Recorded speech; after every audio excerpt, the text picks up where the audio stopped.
Muy buena noche, compañeros de los terceros años grupos A, B y C. Siguiendo en la relatoría de esta semana, por lo que hace al derecho civil, me es importante recordarles que en la unidad 2, llamada Conceptos Básicos del Derecho Civil, ustedes van a tener que desarrollar como aprendizaje esperado el hecho de que estudien normas jurídicas de tipo civil, sus principios e instrumentos que les van a permitir precisamente regular las relaciones personales dentro de su contexto, sea el interno aquí en la escuela o el externo allá en casa de ustedes y con la sociedad, con aquellas personas con las que conviven. Desde luego, estas relaciones también se van a encuadrar en el proceso patrimonial, es decir, aquellos vínculos patrimoniales que van a tener con personas físicas o jurídicas, también conocidas como morales, pero dentro del ámbito privado. Esta es una materia que en media superior busca a nivel introductorio que ustedes conozcan especialmente 5 de los 6 libros que contiene el Código Civil Poblano. Recordarles: personas, bienes, sucesiones, obligaciones y desde luego contratos.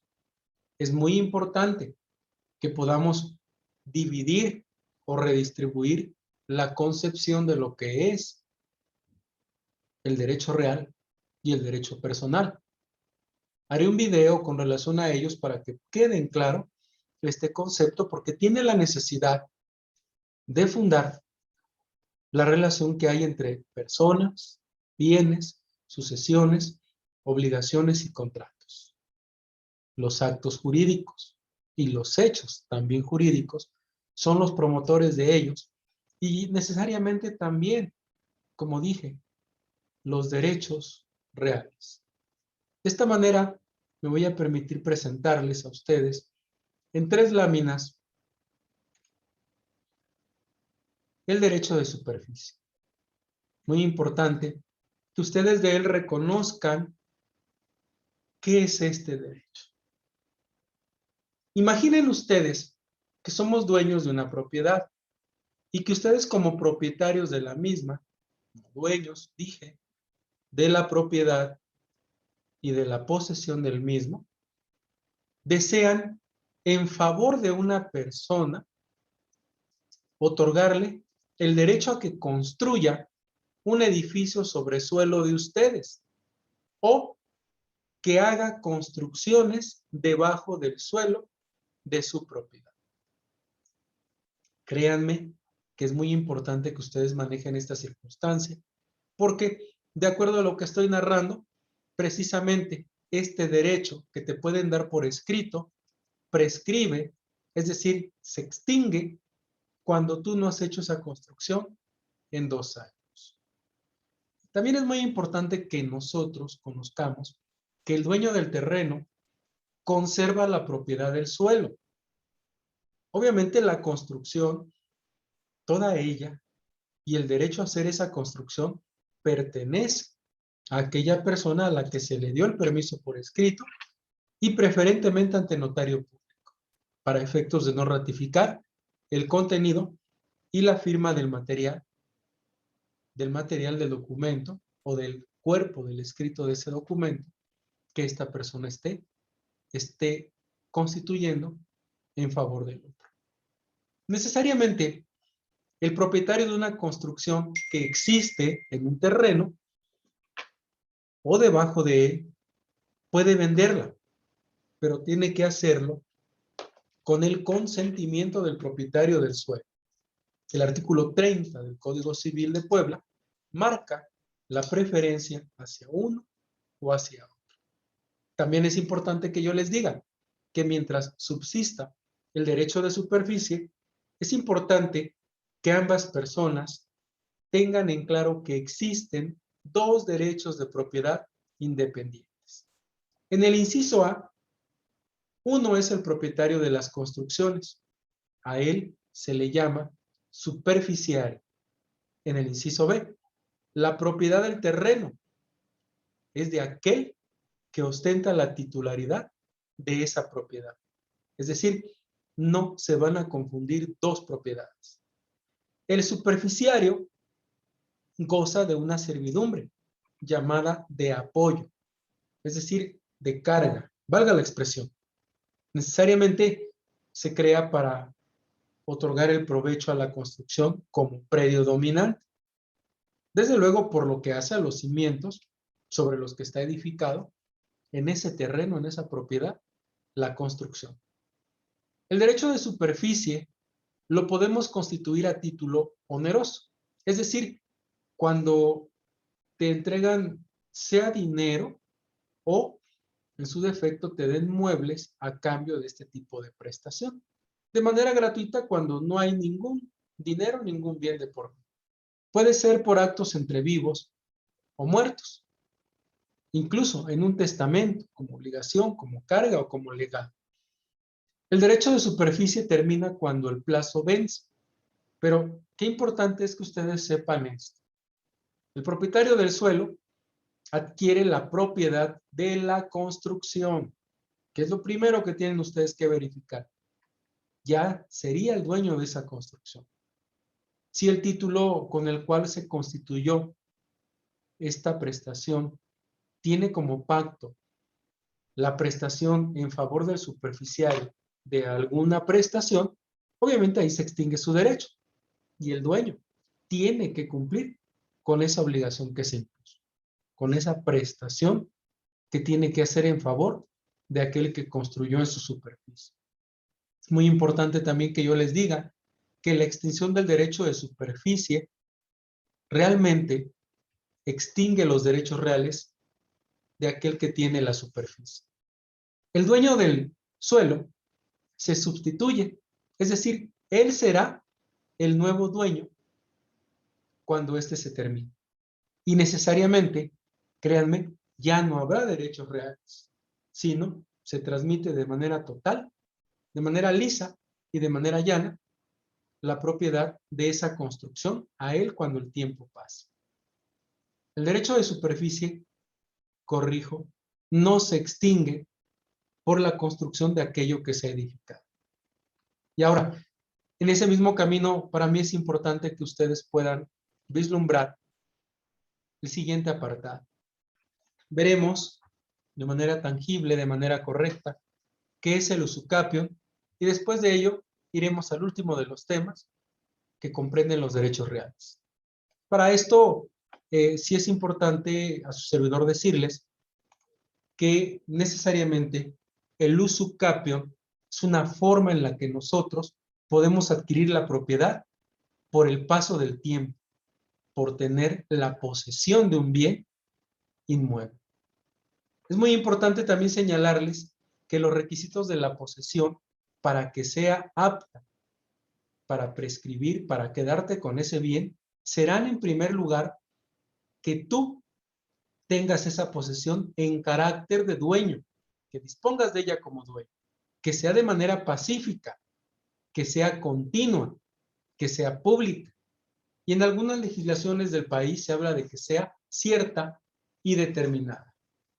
La posesión a título de dueño es muy compleja, porque te pide necesariamente que tú seas el poseedor originario. Pero además de ello, además de ser el poseedor originario, que seas en su caso un poseedor derivado. Es decir, hay dos circunstancias. En una que tengas el origen y en otra que te hayan entregado esa posesión. ¿Quién tiene la originaria? Necesariamente el dueño, que es la única persona que puede gozar de este tipo de prestaciones. He ahí la gran situación, porque el arrendatario no tiene la capacidad para decir que por su capio va a adquirir una propiedad. Eso es un tema que es diverso y que va contra las reglas del derecho. Créanme que esto es lo primero que hemos encontrado en el despacho nosotros, el evento de que las personas te digan, pues yo soy el dueño y por este motivo adquirí la propiedad precisamente por ser inquilino. Eso no es cierto, porque en primer lugar, la posesión que te vas a encontrar debe de ser pacífica, que no haya un problema que se genere porque tú estés poseyendo o tengas en posesión esa propiedad. En caso contrario, como lo dice la propia ley, el plazo se interrumpe. Y es notorio que esto sea así. En la posesión continua, la causa de interrupción es la que bloquea que tú puedas tener ese evento. Y ahora, la privación de la posesión es una ruptura de la misma. Cuando te demandan o eres interpelado de manera judicial o notarial, también se suspende la posesión pacífica. Y cuando el actor reconozca el derecho del demandado, obviamente en un tribunal. Y esta es la fórmula bajo la cual tú vas a poder suspender la posesión continua, la continua de un bien. Créanme que esto es lo que tenemos que identificar primero en este tipo de eventos. Se viven a diario, mantenemos a diario este tipo de situaciones y pues eso es lo que nos permite modificar. La posesión pública, que en todos los actos públicos y privados de cada uno de nosotros, precisamente se sepa, se conozca que somos los propietarios y que nos conducimos con ese carácter precisamente en la tesitura de ser los propietarios. Con una prueba testimonial sacamos adelante este tipo de esquemas. Por lo que hace a la certeza en la posesión, qué importante es que nosotros podamos señalar que hay certidumbre en la identidad del inmueble y en la identidad de nosotros, que somos los que poseemos de manera originaria. En la práctica del proceso de usucapio, o sea, cuando ya te vas a un juicio, hay que buscar al titular, en el registro público de la propiedad y del comercio. Es al que se le notifica, al que se le emplaza. 5 tips te puedo dar en el proceso de prescripción adquisitiva. 1. El hecho de que anexes un certificado de libertad de gravamen a tu escrito inicial de demanda. Y la ley te lo pide, te lo solicita. Es lo primero que tienes que anexar. Enseguida de ello, es importante que en el registro público de la propiedad y del comercio, ese documento lo solicites, paguen los derechos y derivado de ello te lo entregue. El segundo tip que te doy, necesitas un perito en arquitectura. Regularmente te lo piden en agrimensura para efectos de que él haga la medición de medidas y de colindancias con el interés de que pueda saberse ciertamente cuál es el inmueble. Estudia la posibilidad de otro tipo de juicio. A lo mejor no es necesariamente el usucapio el que tienes que verificar, sino otro tipo de juicio, sea el cumplimiento de algún contrato de compraventa, sea el pago de pesos o alguna de estas acciones que deriven incluso de un juicio ejecutivo mercantil. En el punto número 4, la narrativa de tus hechos con carga de la prueba implica que tú narres los hechos de manera cronológica, destacando modo, tiempo, lugar y circunstancia. Es decir, los eventos que ocurrieron de más a menos y obviamente demostrarlos. En el quinto tip, la prescripción de mala fe, créanme, es muy compleja porque en ella nosotros tendríamos que justificarla y el tribunal no nos la otorgaría. Esto es lo que en usucapio podemos manejar. Y bueno, es un tema tan complejo, tan variado, que hay quienes te dicen, oiga, es que yo quiero quedarme con un bien inmueble porque soy inquilino, tengo 20, 30 años y me han dicho que por pagar renta, ya con esto soy el propietario. Es falso. El Código Civil en cada una de las entidades federativas no te marca esta circunstancia y no puedes actuar contra el Estado de Derecho. Lo que no obra en autos no existe en la causa. Seguida, con la intención de cerrar este tema tan interesante para nosotros, abordaremos el concepto como derecho real llamado posesión. Y en él formularíamos nosotros la pregunta, ¿qué es la posesión? La posesión es el poderío o la tenencia que nosotros tenemos de hecho y de derecho con relación o respecto de una cosa, que eso es lo primero que tenemos nosotros que manejar y que conocer. ¿Y esta es derivada o es originaria? Necesariamente, para mí es prudente hablar de la posesión originaria en primer lugar, y la originaria se da a través de un título, un justo título, te dice la ley. Este deriva de una escritura pública que te concede la facultad de ser dueño. La posesión derivada se constituye también con un documento, pero esta se transmite por arrendamiento, por depósito, por prenda, por mutuo o algún otro análogo que tengamos considerado en nuestra legislación civil. De ahí, incluso en un contrato mercantil, pueden haber algunas fórmulas para poderlas hacer. También es importante que nosotros destaquemos que es la protección de la posesión. Y en ella, para mí, es importante determinar que una persona física o una persona moral tendrá el derecho a manejar la acción de interdicto para recuperar la posesión de lo que perdió o un interdicto para retener la posesión de aquello que tiene, que son dos juicios especiales diferentes que el Código de Procedimientos Civiles de Puebla marca. Así tenemos también la sustitución y la causabilidad. La sustitución del titular originario se da cuando aquel muere y que éste, en su caso, llega a delegarla en favor de otro. Pero obvio, con el consentimiento, siendo arrendador, siendo arrendatario del arrendador. Eso es lo primero que tenemos que manejar nosotros y conocer. Es muy importante que se dé ese tipo de continuación de acciones. La figura de la causabiencia, el causabiente es aquel que forma parte accesoria, sea en una acción reivindicatoria, o sea, en un juicio en el que un contrato de mutuo con interés y garantía hipotecaria se ejecute, forma parte accesoria de lo principal.